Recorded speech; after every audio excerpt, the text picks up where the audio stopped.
డబ్బులు వచ్చాం మేము 2001లో అందరికీ ఫ్లాట్లు అయితే అమ్మారు. అప్పటి నుంచి తాలూకా ఆఫీసులో ఈ ఫ్లాట్లు కోర్టులో కేసు ఉన్నప్పుడు తాలూకా ఆఫీసులో అయితే ఆగిపోయింది కదా. మేము 50 లక్షలు 60 లక్షలు 70 లక్షలు 80 లక్షలు పెట్టి మేము కొనుక్కొని గవర్నమెంట్ స్థలాలు ఆక్రమించుకోవాలా. మాకు కష్టపడి మా డబ్బులతో మేము కొనుక్కున్న స్థలాలు రిజిస్ట్రేషన్ మేము గవర్నమెంట్ స్థలాలు ఆక్రమించుకోవాలా, రైతుల స్థలాలు ఆక్రమించుకోవాలా.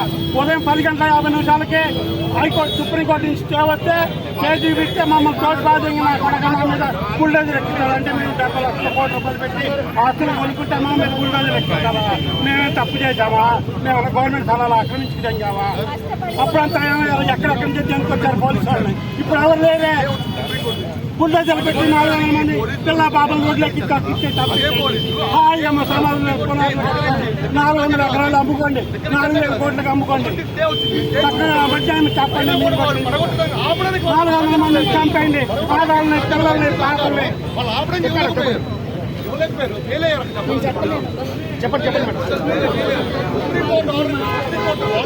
ఉదయం మేము 7 గంటల ఇలా పోలీసు వాళ్ళు వీళ్ళు వచ్చారని కాబట్టి ఇళ్లలో వాళ్ళం బయటకు వచ్చి చూసాం.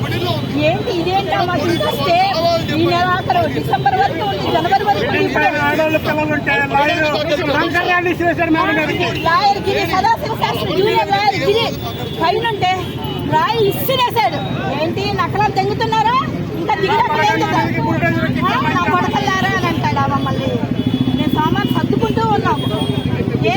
అంత ప్రభుత్వానికి మేము చేతకాలాగా అంటే ప్రభుత్వాన్ని మేము కొనేసాము, మా చేతుల్లో ఉంది.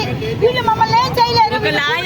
సుప్రీంకోర్టు ఆర్డర్ ఇచ్చినా కూడా మేము కొనుక్కున్నాం ఆ స్థలాలు. ఊరికే వచ్చినాయి కాదు, దానందరూ మేము కష్టపడి తినకన్నా అన్నంలో నీళ్లు పోసుకొని తాగిన రైతులు కూడా ఉన్నాయి. బిడ్డలకు ఏదో ఒక స్థలము లేదా వృద్ధాప్యాలు. నాకు ఇప్పుడు 55 సంవత్సరాలు. ఈ రోజున నా స్థలం లేకుంటే నేను ఎక్కడికి వెళ్ళగలను, ఎక్కడ ఇచ్చేయగలను. ఇవాళ రోజులు ఎలా ఉంది, సంపాదించిన సొమ్మే తినడానికి సరిపోవట్లేదు. అలాంటి రోజుల్లో పక్కా ప్రాంతం అది ఫస్ట్ మనిషిలోకి గుంట. ఇప్పుడు అభివృద్ధిలోకి వచ్చాక నాది అని ఇన్ని రోజుల నుంచి 81లోనే కోట్లేసాము. ఆ రోజు నుంచి ఏం చేసా, ఆ రోజు తాలూకా ఆఫీస్కి వెళ్ళి ఒక నోటీస్ పెడితే ఈ రిజిస్టర్ చేయొద్దు, డిస్పోజల్ లో ఉన్నాయి అని ఒక అప్లికేషన్ పెడితే ఇంతమంది మేము బలి అయిపోయే వాళ్ళం కాదు కదా. ఇవాళ ఇంతమంది రోడ్డు మీదకి వచ్చి ఆహారాలు లేకుండా ఏడ్చుకుంటూ పిల్లల కోసం పడుతున్నావు. అది రోడ్డు మీద కాళ్ళు లేక అది రోడ్డు మీద పొద్దున్న నుంచి కూడా పొద్దున్న 6ంటికే మొదలు పెట్టారు. ఇది పక్క ప్రీ ప్లాన్ గా చేశారు. 11ంటికల్లా కోర్టు ఓపెన్ అయితే వాళ్ళకి మళ్ళీ జరగదని చెప్పి 11 చూపించామండి. అంటే సుప్రీంకోర్టు అంటే లెక్కలేదా? లాయర్లకి పోలీసులకి సుప్రీంకోర్టు ఆదేశాలు వద్దన్నమాట. సుప్రీంకోర్టు అంటే లెక్కలేదు, మా బాధలు ఎవరికి అక్కర్లేదు. కానీ మమ్మల్ని మాత్రం కూల్చేసేసి రోడ్డును పడేశారు, దేవుడిని కూడా పడేశారు, చర్చిని పగలగొట్టారు, బయటికి లాగాడు, చర్చిని పగలగొట్టేశారు.